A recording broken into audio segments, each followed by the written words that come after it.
बताओ सबसे पहले रास्ता किसे मिलेगा? देखो ये है ट्रैफिक का चौराहा। यहाँ पे ट्रैफिक कर्मी खड़ा है। चारों तरफ से रोड है। चार गाड़ियाँ आती हैं।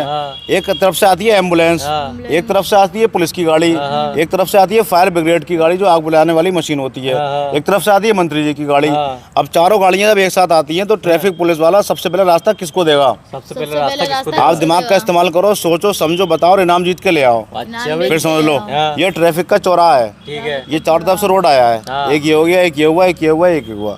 अचानक एक ही टाइम पे दिन में चारों तरफ से गाड़ियाँ आ जाती है। एक तरफ से आती है एम्बुलेंस जिसमें मरीज है, एक तरफ से आती है पुलिस की गाड़ी जिसमें पुलिस ऑफिसर मौजूद हैं, एक तरफ से आती है मंत्री साहब की गाड़ी जो कहीं मीटिंग अटेंड करने जा रहे हैं, और एक तरफ से आती है फायर ब्रिगेड आग बुझाने वाली मशीन तो दमकल गाड़ी होती है। अब ट्रैफिक पुलिस वाला चक्कर में पड़ गया, पहले रास्ता मैं किसे दूं? पहले रास्ता किसे दूं? आप अगर ट्रैफिक पुलिस वाले होते तो सबसे पहले रास्ता किसको देते? अगर आपने सही आंसर दे दिया 500 रुपए का इनाम मिलेगा आपको। 500 रुपए का इनाम पहले मैं बताऊंगा भाई साहब। 500 रुपए तैयार रखो भाई साहब। हाँ बताओ। 500 रुपए तैयार रखो। हाँ तैयारी है, बताओ तो भाई साहब ये है सरकारी नौकर। हाँ ठीक है। और ये है पुलिस में। हाँ ठीक है। और ये पुलिस वाले को देगा पहले स्टाफ को।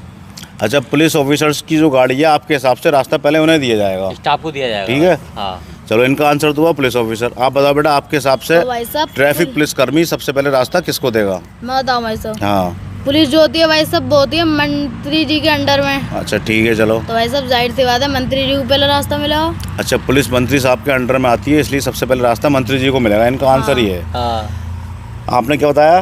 क्या ट्रैफिक पुलिस वाला और पुलिस जो है स्टाफ है तो स्टाफ को रास्ता मिलेगा। सबसे ज्यादा भाई साहब स्टाफ मानते हैं। देखो यहाँ पे स्टाफ वाली बात नहीं है, यहाँ पे जरूरत की और टाइमिंग की बात। अच्छा एक टाइमिंग ऐसा हुआ दिन में कि अचानक चारों रोड पे से गाड़ियाँ आ गई। एक तरफ से आई एम्बुलेंस, एक तरफ से आई फायर ब्रिगेड, कहीं पर आग लगी हुई है इसमें मरीज है, एक तरफ से पुलिसकर्मी मौजूद है, कहीं पर इन्हें भी जरूरी पहुँचना है, एक तरफ मंत्री साहब है जिन्हें जरूरी मीटिंग अटेंड करनी है। तो फिर आपके हिसाब से जो आपने आंसर दिया वो दिया पुलिस का आंसर, इन्होंने दिया मंत्री साहब का आंसर। देखो मैं आपको दोनों को एक एक चांस और देना चाहता हूँ। अच्छा भाई आप चाहो तो अपने आंसर यही रहने दो, चाहो तो अपने एक एक आंसर और दे सकते हो, चेंज कर सकते हो। ये सही ना हमारा? नहीं ये भी सही हो सकता है। अच्छा और गलत भी हो सकता है।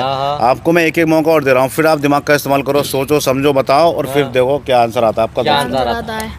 अरे भाई साहब आंसर जो होगा ना जी तो भाई साहब मंत्री जी होगा, क्योंकि भाई साहब मंत्री जी की बहुत ऊंची पोस्ट होती है। हाँ ये बात तो सही है, जरूरी काम से जाना है। ये बात भी सही है भाई साहब। मेरे हिसाब से तो पुलिस ही है क्योंकि स्टाफ की बात ज्यादा मानती है। अच्छा आपके हिसाब से आप स्टाफ की बात ज्यादा मानता है। अच्छा स्टाफ का मामला है तो स्टाफ की बात, लेकिन ट्रैफिक जो पुलिस वाला है ना वो इंसाफ के साथ काम करता है। वो स्टाफ की बात नहीं। स्टाफ तो भाई साहब भाई वो तो इन्होंने कहा मंत्री जी के अंडर में आते हैं ट्रैफिक वाले और पुलिस भी उनके अंडर में आती है। चलो आपका आंसर फिर भी पुलिस है और बेटा आपका आंसर दूसरा भी मंत्री जी है, यानी एक ही आंसर है आपको, जो पहले था वही बाद में है। आपने दो आंसर दे दिए, लेकिन अफसोस की बात यह है कि आपके दोनों आंसर गलत हैं दोनों।